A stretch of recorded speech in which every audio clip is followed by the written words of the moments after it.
Gracias. La magia de la virtualidad. Bueno, estaba hablando y nadie me escuchaba. Quería agradecer a los compañeros de CETERA y de AMSAFE particularmente por convocarme a este espacio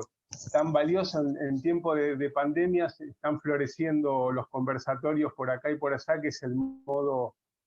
concreto de comunicarnos en esta etapa, ¿no?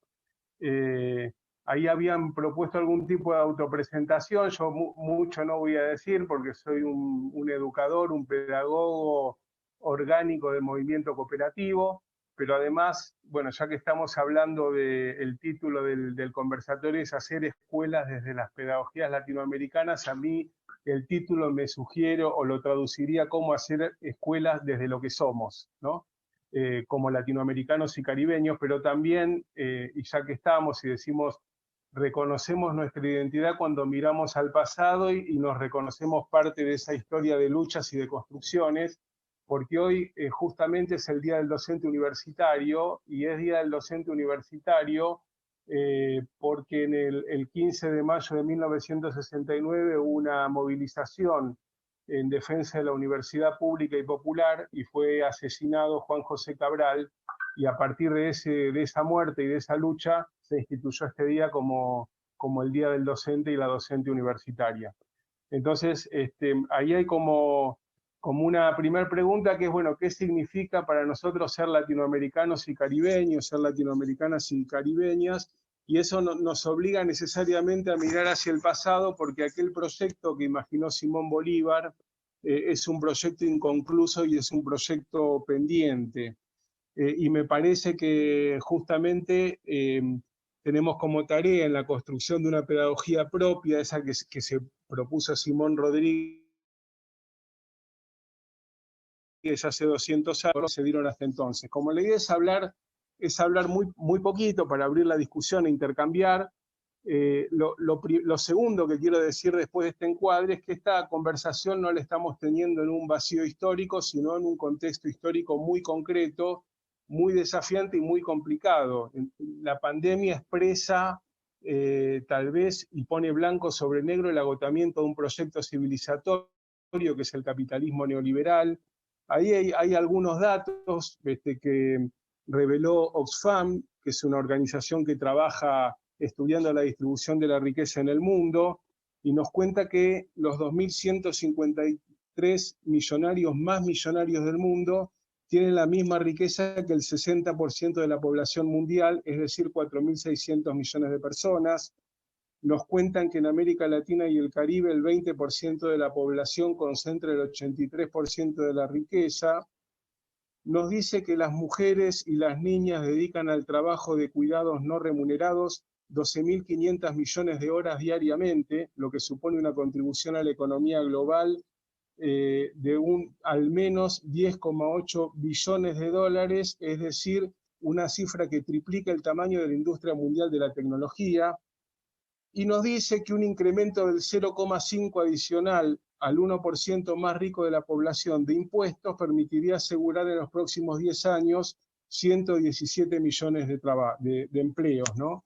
Uno podría decir que la crisis a la que asistimos hoy y que la pandemia pone de relieve de manera muy brutal, donde los médicos tienen que elegir a quién salvan y a quién matan porque el neoliberalismo se encargó de desmantelar los hospitales, genera la sensación mayoritaria de que el mundo no va a salir del mismo modo del que entró a la pandemia y que se imponen ingentes y sustantivos cambios. A tal punto es así, yo no recuperé un editorial del Financial Times, que no es precisamente un periódico marxista, sino que es más bien el vocero del capitalismo financiero en el mundo, el periódico británico, y decía a principios de abril de este año, las reformas radicales, revirtiendo la dirección política que ha prevalecido en las últimas 4 décadas, deberán estar sobre la mesa. Los gobiernos tendrán que aceptar un papel más activo en la economía. Deben ver los servicios públicos como inversiones y no como cargas, y buscar fórmulas para que los mercados laborales sean menos inseguros.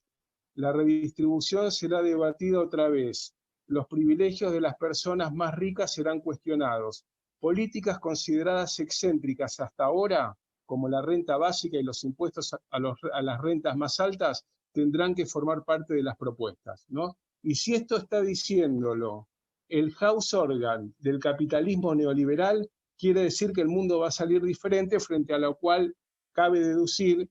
que si la economía va a ser diferente, es muy probable que el sistema educativo deba cambiar acorde a los cambios que van a ocurrir en el mundo. Aquí paso a la tercera idea, y es advertir o señalar que para nosotros siempre el sistema educativo es un campo de disputa, y que no estamos justamente construyendo en un vacío histórico ni político, sino en el marco de la confrontación con un proyecto neoliberal muy potente, y que Luis Bonilla, pedagogo venezolano, define como apagón pedagógico, ¿no? Para decirlo muy rápidamente, lo que señala Luis Bonilla es que, en primer lugar, lo primero que no está en cuestión es el para qué educar, el sentido de la educación, porque la respuesta a esa pregunta fundamental ya la construyeron los neoliberales. Para ellos, educar es formar para la calidad educativa, es decir, formar para lograr resultados aceptables de operativos estandarizados de evaluación, y eso no es solamente un proyecto político-educativo, sino que también es un proyecto pedagógico, es un modelo de regulación del trabajo docente, y es una oportunidad de negocios que se expresa en una segunda característica, que es poner en el centro la computadora como dispositivo educativo, y en tercer lugar la descalificación del docente, la escuela tradicional y el propio sistema educativo, y no hace falta que recupere algunas declaraciones poco felices, pero muy brutalmente honestas, del ex ministro Esteban Bullrich, cuando habló de campaña del desierto educativo y habló de que el sistema educativo no sirve más y hay que refundarlo, hablando él como gerente de recursos humanos en el encuentro de la Unión Industrial Argentina, ¿no? Entonces, ahora,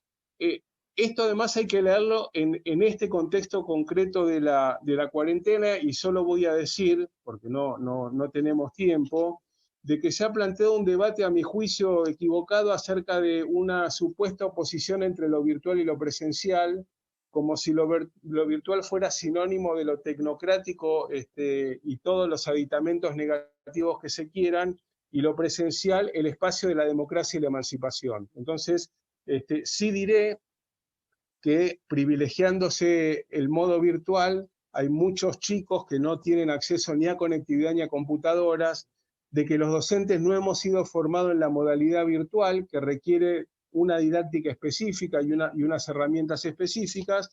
pero, digamos, recuperando, y voy a citar a Celestín Freinet, porque ser latinoamericano no es dejar de mirar pedagogos de otros lugares del mundo, sino mirarlos con anteojos latinoamericanos. Celestín Freinet en la década del 60 escribió un libro que se llamaba Técnicas audiovisuales, y que él planteaba que la emergencia de la televisión y la radio ponían al colectivo docente en un gran desafío, que era cómo incorporar esa tecnología que era novedosa y que era satanizada por muchos docentes en herramientas al servicio de una pedagogía emancipadora.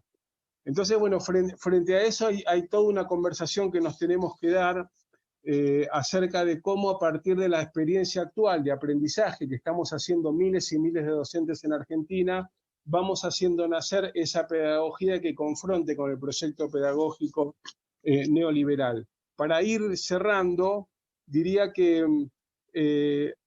hay que empezar a conceptualizar y a generar metodología de nuestras propias prácticas, ¿no? Que eso es una tarea que se viene haciendo, pero no todavía de manera suficientemente amplia, y que como educadores tenemos dos luchas principales, y con esto voy cerrando. Una es la lucha pedagógica, educativa, y la otra es la lucha política, porque está claro que no va a haber una educación emancipadora en un mundo neofeudal con tecnología de quinta generación. Por lo tanto, nos debemos plantear esa lucha en simultáneo, una lucha cuyo final no está cerrado de ninguna manera, ¿no? Cierro con Michael Lowy, me pareció, ahí sacó un texto hace muy poquitos días que se llama algo así como 13 tesis sobre el coronavirus o la pandemia, y su última tesis, la tesis 13, se pregunta: ¿tenemos posibilidades de ganar esta batalla antes de que sea demasiado tarde? Contrariamente a los pretendidos colapsólogos que proclaman a bombo y platillo que la catástrofe es inevitable y que cualquier resistencia es inútil, creemos que el futuro sigue abierto. No hay ninguna garantía que ese futuro será ecosocialista, que es el proyecto que él defiende. Es el objeto de una apuesta en el sentido pascaliano, en la que se comprometen todas las fuerzas en un trabajo por lo incierto. Pero como decía con gran y simple prudencia Bertolt Brecht, el que lucha puede perder, el que no lucha ha perdido ya. Aquí cierro y paso la palabra. Ahí no sé cómo se hace para explicar una idea compleja de manera simple, ¿no? A mí me parece que cuando tomamos la evaluación como foco de discusión, le estamos haciendo un poco de juego a la agenda de ellos, pero hay que hacerlo, porque en verdad la evaluación es un momento de todo proceso, no solo pedagógico, sino humano. Marx decía la diferencia entre el peor arquitecto y la mejor abeja es que el hombre planificó su acción, construyó la casa o el edificio y después sacó las conclusiones pertinentes. Entonces, lo que ha logrado el neoliberalismo es instalar la idea de que el proceso pedagógico debe girar en torno a la evaluación, y entonces el objetivo se convierte en enseñar aquellos contenidos que va a ser evaluado, reduciendo el acto pedagógico entonces a ser del docente un operador de un paquete tecnocrático que elaboró un experto, y ahí me parece que tenemos que... Yo estaba recordándome el libro de Gesualdo Sosa del año 43, Los fundamentos de la nueva pedagogía, cuando discutía sobre la crisis de la educación y por dónde pasa una pedagogía alternativa, y él decía lo del método, porque ahí en la segunda pregunta el compañero habló de soberanía tecnológica y soberanía didáctica, y a mí me parece que la didáctica es un elemento muy importante, pero que está subordinado a lo pedagógico y a lo político educativo. Entonces, me parece que la pregunta es, frente a este proyecto político educativo, pedagógico y didáctico del neoliberalismo, ¿cuál es el proyecto político educativo, pedagógico y didáctico que ofrecemos desde las mayorías populares, desde nuestra América? Y ahí es donde yo vuelvo a mirar a Simón Rodríguez, a José Martí, a Luis Iglesias, y a pensar en este siglo XXI, ¿no? ¿Qué tipo de personas quiero formar? Por eso suscité un poco un listado, un tanto esquemático, pero ¿en qué pienso yo a la hora de armar mis clases o convoco a pensar a los compañeros y compañeras? Y lo otro, que efectivamente ahí en esa cosa de lo presencial es imprescindible, fundamental, eh, pero también este proyecto neoliberal se propone regular el trabajo docente no solamente a través de las evaluaciones, sino a través del Zoom. Y previendo que en próximas pandemias o que la educación virtual va a tener que integrarse a nuestra práctica pedagógica, tenemos que desarrollar una soberanía tecnológica, por eso se habló de la necesidad de armar una plataforma pública, y también formarnos en la modalidad virtual para poder complementar y enriquecer nuestra práctica presencial. Así que digo, me parece que hay que cuestionar claramente las implicancias de centrar la discusión en la evaluación y discutir claramente el proyecto político educativo, el modelo pedagógico y qué didáctica va a acompañar esa construcción, ¿no? Hasta ahí quería aportar.